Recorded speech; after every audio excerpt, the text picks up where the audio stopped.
Good morning. Let me put on my damn glasses here. It's 6:25 a.m. It's May 17th, 2013, Friday.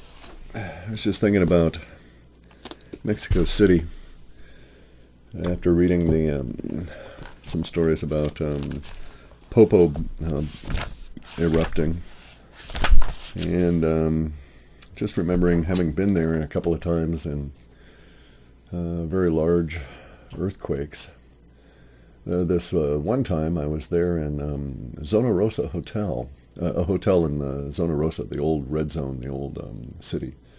Big hotel, giant, composed of, the hotel was like, I think, 400, maybe 500 years old, the building. It was composed of big, huge blocks, on the order of maybe 4 foot by 4 foot by 10, something like that, giant blocks of stone. No mortar. The earthquake hit us in the morning. I was down in the very large dining room with this guy I was doing, who is the actual contract leader. I was a subcontractor filling in for another contractor who had gotten ill, and on a SQL database job at La UNAM, which is this big university there. Largest university in the Americas, and maybe one of the largest universities on the planet in terms of both the size of the populace of the students and the faculty and the support staff. I mean, the support staff numbered, I don't know, 3,000-4,000, something like that. Anyway, though, the earthquake, which turned out to be an 8.1, hit very early in the morning. We were having breakfast at the hotel prior to this hellacious journey over to the university when the earthquake struck. The guy who was the head of the contract had never been in an earthquake. He's from the Midwest and Texas, and he was a young fellow, maybe early 30s, late 20s, early 30s, something like that. And he thought he was fainting. He thought he was having a stroke and fainting because everything was moving around him and all of this. Now, I'd been in a few earthquakes and I knew what was going on, and I saw him starting to lean forward and put his head to his oatmeal. He actually thought he was fainting, so he was going to lie down so he wouldn't hurt himself. Anyway, so I grabbed him by his arm and pointed to these huge chandelier things. They had these giant, easily 6 foot across, maybe 20 inches deep in their center, glass hemispheres that were held in iron, hammered steel or cast iron rings and big chains from a very tall ceiling. So I'm in a very large room. Let me set the stage for you here. You come out of the big stairs out of the hotel, you wrap around through the this little lobby past a couple of small shops, and you go into the dining area. And the dining area is a very large room. The whole hotel is composed of these big blocks, so there's stone and there's tapestry everywhere. It was a really cool place. Really old, ancient, 200 and 300-year-old hand-carved chairs, all kinds of cool stuff. Anyway, the dining room is absolutely cavernous. I mean, it's 2 stories. The hotel is probably, I think it was 7 stories, maybe 10 stories. No, 7, I think. I was on like the 4th floor, and there were at least 2 floors above me. I got in late at night. I didn't pay that much attention, so I can't really say that it was much beyond 7, but it was a good-sized building, especially for 400 years old. Anyway, though, the dining room was huge, and the floor is composed of these big blocks that were about 5 foot by 5 foot by maybe 1.5 feet deep, something like that. As basically the floors and pavers and everything all together. Off on the, from my perspective, as you entered into the dining area, off on the left was this long bank of the kitchen in a galley fashion where everything was out there. The cooks had their backs to the people in the dining area who were sitting in the chairs down one step from where the cooks had worked up along this huge bank of gas ranges, a couple of really nice Gagano ranges, very old ones too. So in any event, so here's all these cooks up there in the gas ranges. There must have been, say, 15 or 20 cooks, and maybe another that many assorted wait staff. And there were probably, I want to say maybe 300 people in the dining room. It was a big hotel, and they had a good breakfast service apparently, and drew a big crowd from the Zona Rosa itself. And anyway, the place was just packed, and I'm in there with Eric, who is the head of the contract, and we're sitting down to breakfast. And I like going places, and especially love breakfast foods. And there's a huge, great vegetarian selection for in Mexico. I mean, you can eat very well as a vegetarian in Mexico. So especially for breakfast, I was all excited. We're sitting down there. I just gotten my oatmeal and was getting ready to doctor it all up when everything, all hell broke loose, and I noticed, oh damn, it's an earthquake. And, the chandeliers start swaying, very nasty. I mean, very nasty. I thought for sure these big, huge things full of plants. They were about 20 inches deep, these glass globes. They were in these big rings of iron. They could have easily weighed 1,000 pounds each, because every other one was a hanging basket arrangement of all these plants that had, the whole globe had been filled with dirt, and had just tremendous garden effect hanging down between each set of tables. And then over the tables were the same sort of greenish, sort of whitish green glass globe that was actually a light. And so and these things were probably, easily 15 feet up above your head. Over the table. So even the plants hanging down 5 and 6 feet, they wouldn't have touched your head as you were walking underneath them. It was just a magnificent effect. And these things were down the entire run of the dining area in 2 rows, over the 2 rows of tables that went down. And then there was a set of service tables in the middle. Anyway, and we're sitting down there having breakfast. The globes start shaking back and forth. I felt the earthquake hit. Knew what was going on, so I thought, old Eric, I didn't know what the hell was going on with him at that point. I thought maybe he actually had been damaged or something. And we had all our gear hanging around. Now, I was a traveler, so I have my emergency bag on me all the time, passport, money, all that kind of crud. And I instantly just grabbed that and saw that Eric wasn't going to do anything, and I didn't want to stay there, so I just sort of, grabbed him under the arm, and we started heading, and I sort of yanked him. And against the noise, I yelled at him, "Earthquake!" and it kind of like got his attention, and he understood. And then we started rushing out the long distance. We were literally smack in the middle of the building, so we could have gone through the lobby, or we could have gone out the exit along with everybody else, which is what we chose. And either way, we had the same distance to go. So we were at the very last part of the group heading out. And everybody, well, actually, we were the first ones I was one of the first ones to stand up. Myself and this other old man, we were just like up instantly, and everybody else was just sitting there and kind of a little stunned, don't know what to do sort of a thing, or waiting to make a decision or something. Now, I've been in a lot of earthquakes, and so I react instantly, because you never know when the thing starts, how big it's going to be until it's over. And you don't want to be standing in something that's going to come down and let you know just how big it was. So I was on the process of moving out. This very elegant old man had gotten up from a table, had this cane, and everybody else was just sort of standing around. And so I just had grabbed Eric, and then I just sort of yelled, and everybody looked at me, and I pointed at the door. And then finally, there was just sort of a stampede. It's really funny about people in crises situations like that, how many of them just sit as though waiting for instructions, or, their minds go blank, or something happens. I'm not really sure. I'm not made that way, so I don't react that way, so I don't really understand it. Nonetheless, though, that was the outcome. I shouted, and we started to, everybody started to move out. And the old man with a cane, there's noise everywhere, bear in mind. You're in like a freight train as the stones are moving, dust is coming everywhere. These giant globes of plants are winging all around. Giant arcs, huge arcs. They're smashing up against the ceiling almost. Dirt and plant debris raining on our heads. A bunch of the globes got smashed.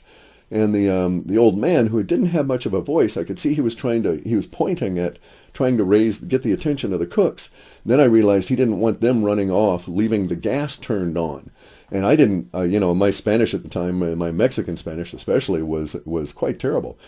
And still is, for that matter. In any event, though, I could see what was going on here as I'm trying to get Eric to get moving, and he wanted to grab his bag, and it's like, to hell with that, dude. You go out that door naked if you've got to, but you go out.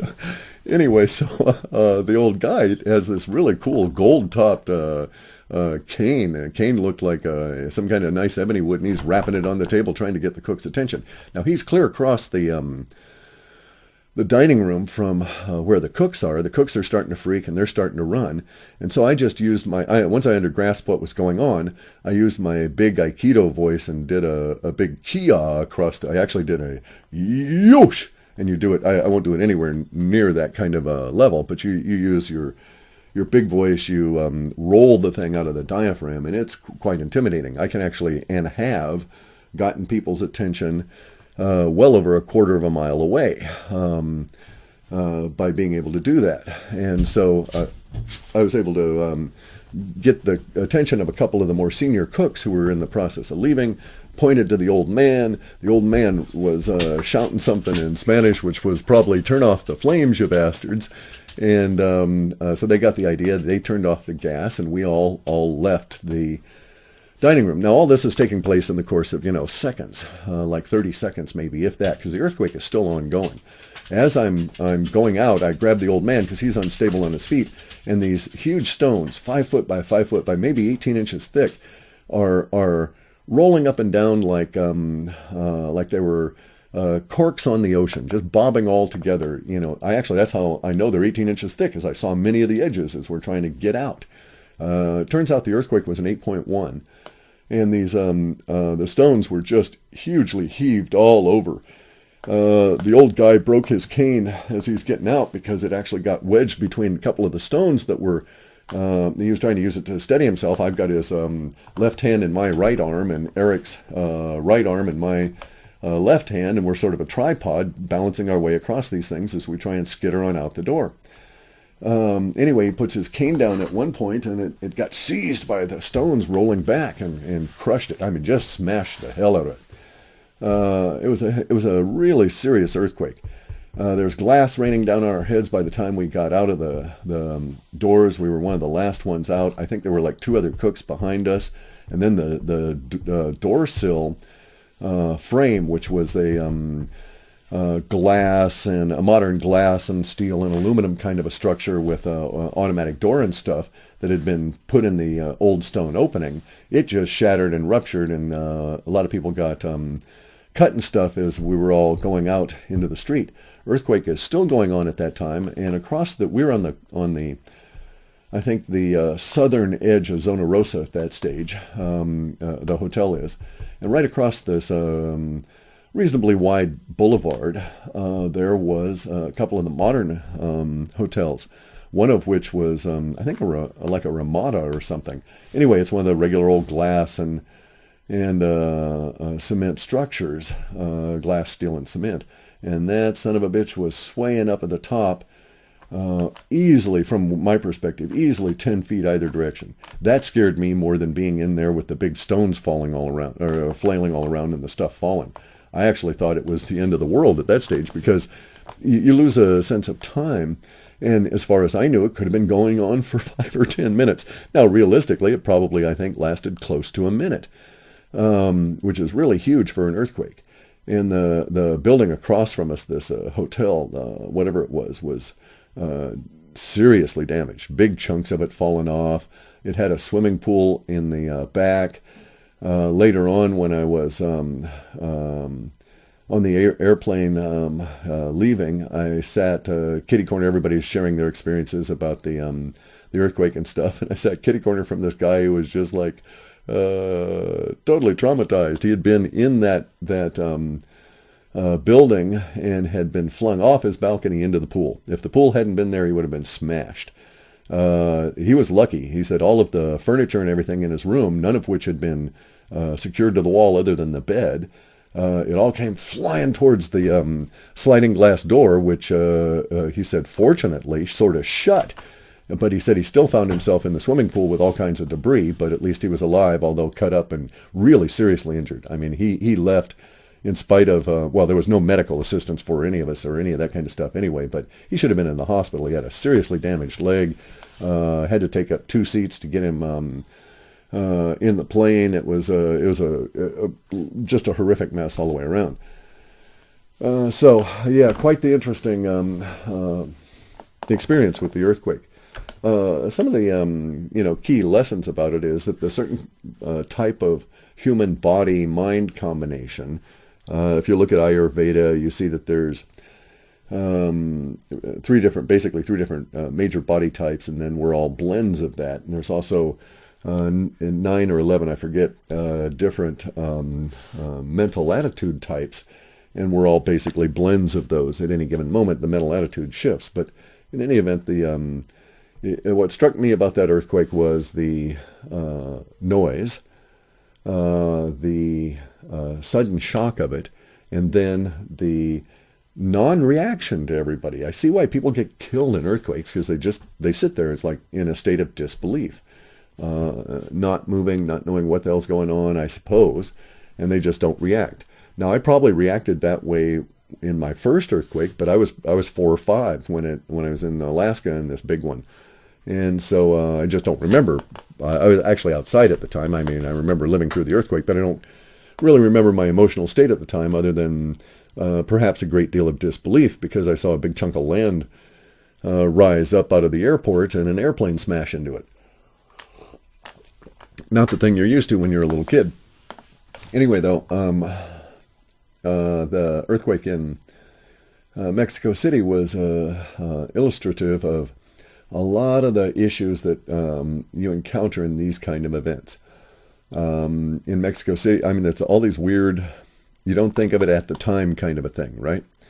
And so Mexico City has propane as one of their chief power sources.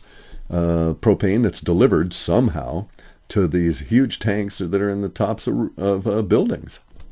So as a result of this, good size, 1,000-gallon propane tanks, 500-gallon propane tanks, fell off of these roofs down into brick and cobblestone streets and embedded themselves into the streets, and in some cases blew the hell up. It's just a nasty situation. And ubiquitously throughout Mexico City are these little Volkswagens, little green Volkswagen taxis, and contributes to the horrific level of pollution. It's almost as bad as Brussels in terms of or Beijing in terms of the pollution levels. Brussels is diesel, so it smells different, but boy, they're just as bad. Anyway, though, so these tanks fall off the roofs in the earthquake. They leave a big hole in the ground, partially sticking up. They become problems for driving around. Even if they explode, there's still a big hole, and then your little taxi, you got to get out of your taxi, and everybody that's a passenger has to sort of push up on the taxi to keep its 2 wheels up on the sidewalk as you skirt these giant holes. I mean, it was horrific at the time. It was, I'm laughing now because of the imagery of it. It's like a bunch of us Norte Americanos, a Keystone Cop fashion, try and deal with an 8.1 earthquake and still do business in Mexico City. It was absolutely absurd. So anyway, though, I mean, it kind of worked out. We didn't do business anyway. We just went on out and helped people, and it was all good. but the expenditure of energy and the stupid things we did, jeez. Anyway, though, so you got to watch out for aftershocks too. When I was in that particular earthquake, I think that was 80 or 93. Yeah, I think it was 93. Anyway, I was, I thought everything was kosher, everything's fine, and I'm getting ready to leave. I had to go back to the hotel from the university. I pick up all of my gear. The room's trashed and stuff. All the tile had popped off of the bathroom and on one wall and embedded itself in the other wall as the big stones flexed and stuff. Beds are piled on top of each other, and it was a weird situation. In any event, though, so I go back, I pick up my gear, and I'm walking out going down, don't trust elevators, I'm going down the staircase, and we get hit by an aftershock, and it bounced me down about 2 floors, and seriously injured shoulder and collarbones. So not a good situation, I should have gone 2 loads. That way I would have had one hand to protect myself and, to hang on to things. I took everything in a single load. It was stupid. Under the circumstances, it's one thing I really learned. When you're in situations of natural disasters and this kind of stuff, you can't afford to take what then become stupid risks and are seemingly trivial. So it's a matter of a little tiny. I'm reading in Talib's book about anti-fragility, and it truly is a situation like that. You become very fragile in times of natural disasters to unpredictably large effects from small errors. And so a small error in this case was having both of my hands full with suitcases and suitcases strapped over my shoulders. In a sense, it saved my body because as I bounced around, I fell on the clothing and the suitcases and the other hard stuff. But if I'd had simply one hand free, the minor little aftershock would not have injured me. I went through the big quake, no problem, and then I get nailed by something like a 4 or 5 aftershock that bounced me down a couple of half sets of stairs. Really dumb. So don't do that. Learn from my mistakes. If you got to go back for your luggage, do it in mini loads. So you got one hand free for yourself. And I'm really stupid. I'm really, really, really dumb because that's